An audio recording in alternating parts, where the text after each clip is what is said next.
Hello student, I am professor Abid Umar from grip institute Multan. आज जो है बेटा वो मैं ग्रैंड 3 जो हमारा थर्ड एफएलपी है उसकी डिस्कशन कराने जा रहा हूं। मेरा पहला एमसीक्यूज है, a tadpole tail is lost during the metamorphosis. आप जानते हैं कि मेटामॉर्फोसिस क्या होती है? मेटामॉर्फोसिस बेसिकली होती है कि जब लार्वा अपने अडल्ट में बदल जाता है। जैसे कि ये फ्रॉग के केस में मैंने ये दिखाया भाई, ये लार्वा है और ये अडल्ट फ्रॉग है, उसके अंदर बदलना ये मेटामॉर्फोसिस होती है।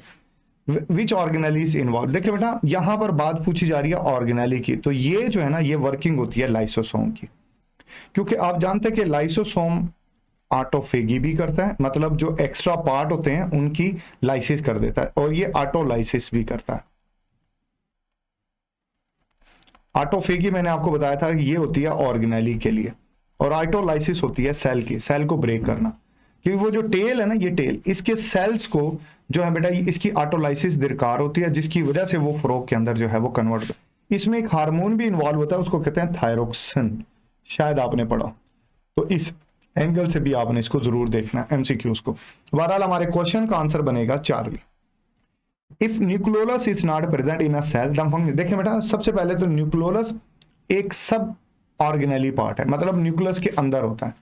ये बेसिकली इन्वॉल्व होता है, ये फैक्ट्री है राइबोसोम्स की,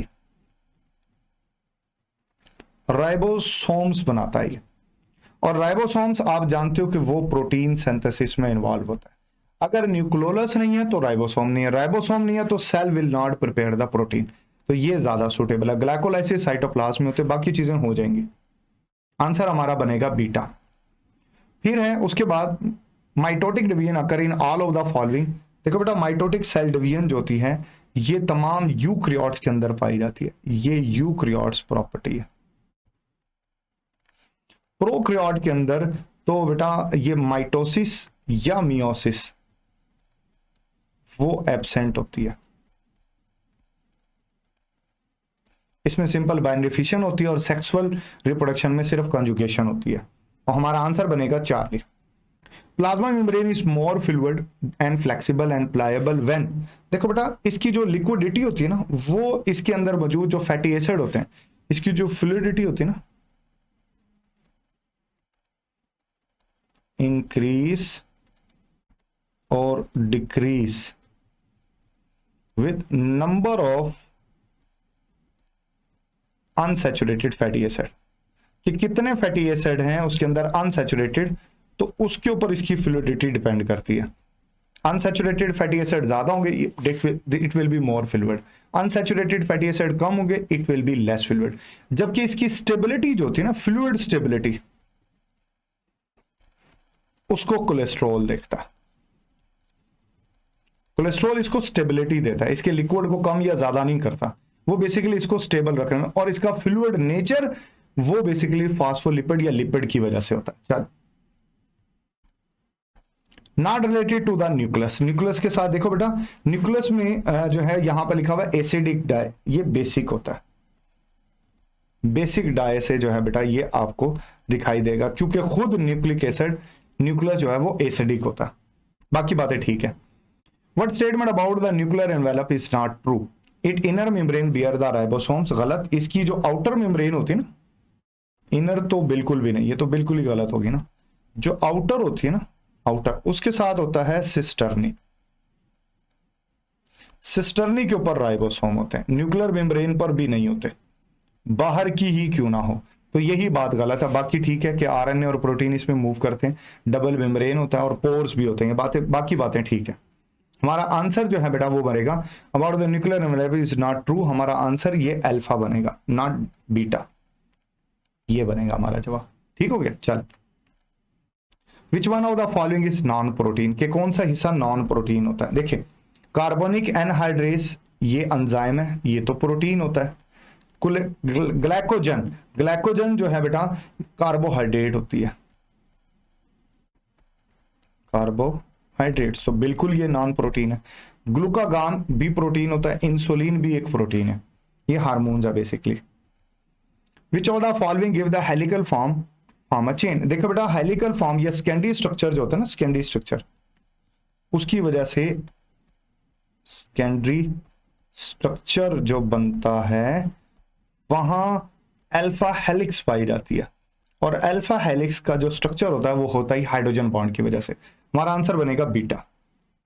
हाउ मेनी फैटी एसिड, देखो बेटा आपको याद होगा कि ग्लिसरॉल के साथ ना, ये ग्लिसरॉल है, इसके साथ जो है R1 और R2 जो है ये अटैच थे। ये आप यूं लगा लें R1 R2, ये पूरे 2 फैटी एसिड है।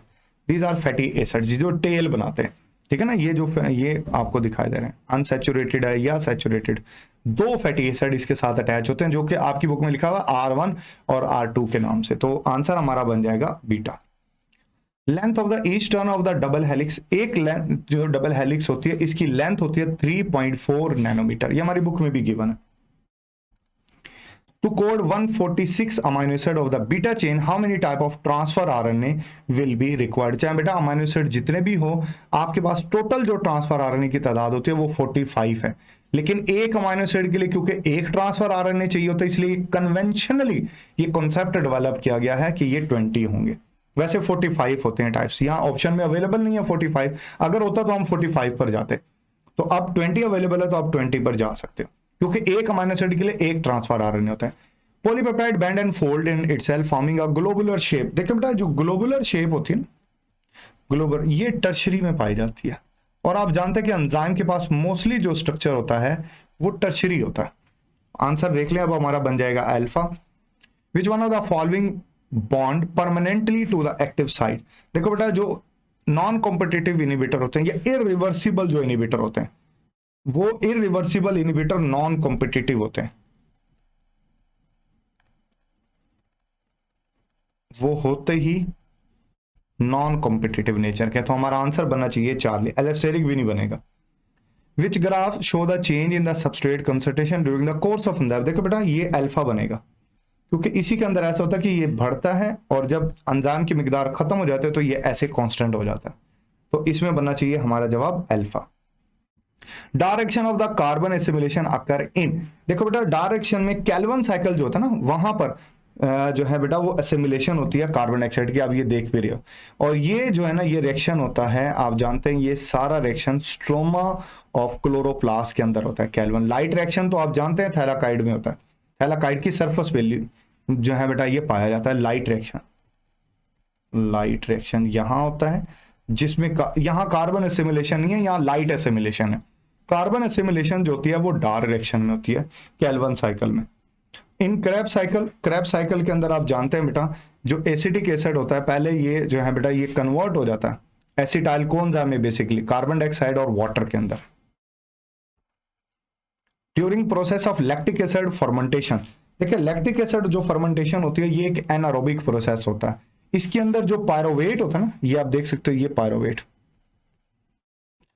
दो पायरोवेट दो लैक्टेट या लैक्टिक एसिड में बन जाते हैं, और इस दौरान NADH जो है वो यूज होता है, इसकी कंसेप्शन होती है, ठीक है ना। तो अब आप इसको कह सकते हो कि लैक्टिक एसिड के दौरान जो NADH है वो ऑक्सीडाइज होता है, और पायरोवेट जो होता है ना इसकी रिडक्शन होती है, ना कि ऑक्सीडेशन।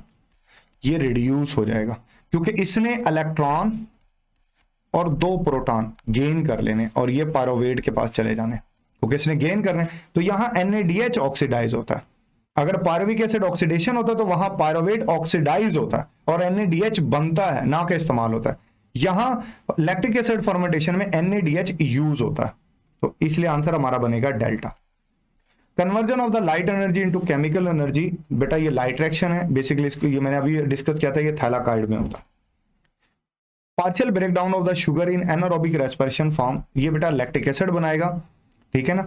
और आप जानते हो कि लैक्टिक एसिड जब बनता है तो कार्बन डाइऑक्साइड नहीं बनती, ये गलत है। तो इसलिए फिर ये कार्बन डाइऑक्साइड की बात करनी है तो ऐसा सिर्फ अल्कोहलिक फर्मेंटेशन के अंदर होता है, तो फिर इसलिए इसका आंसर ज्यादा सुटेबल चार्ली है।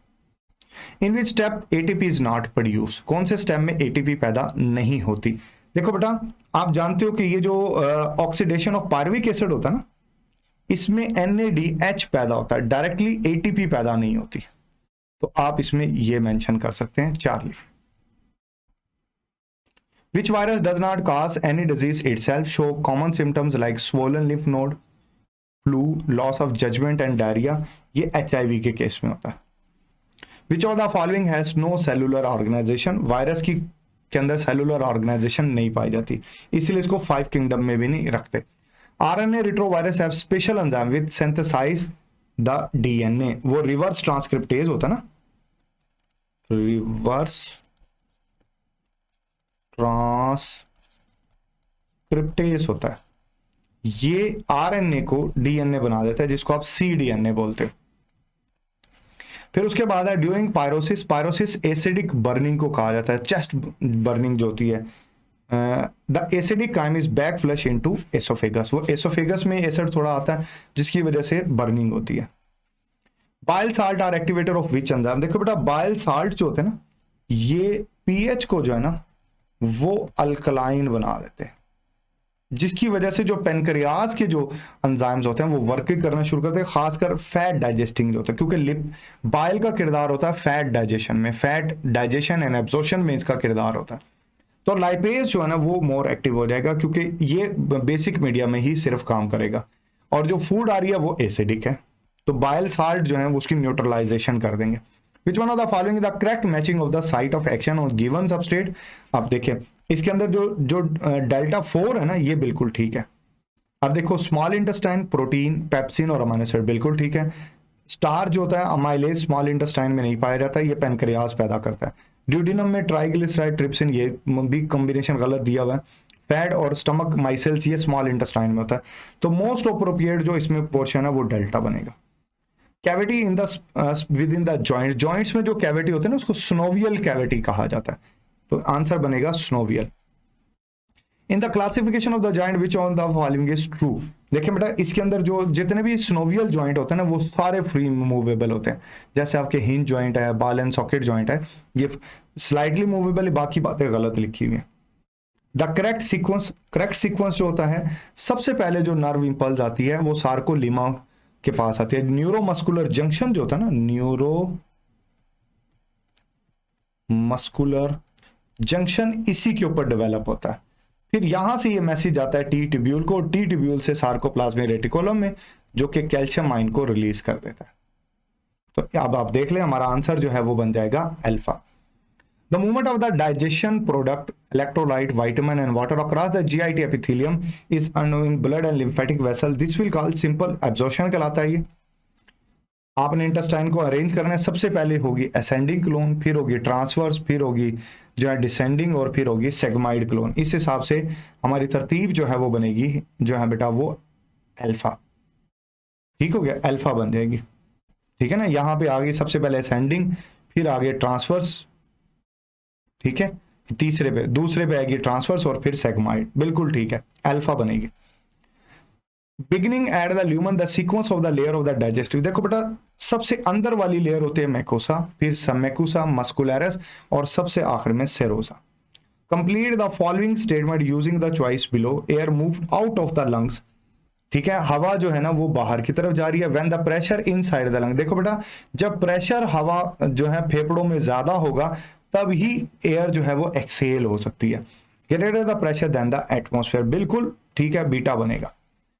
The blood from the lungs is return to the heart by, देखो बेटा ब्लड जो है ना वो फेफड़ों से वापस आता है वाया पल्मोनरी वेन, क्योंकि ये वो ऑक्सीजनेटेड ब्लड होगा, ऑक्सीजनेटेड ब्लड होगा, और ये वाहिद वेन होती है जिसमें ऑक्सीजनेटेड ब्लड, तो बाकी तब में तो डीऑक्सीजनेटेड होता है। ठीक है ना, चल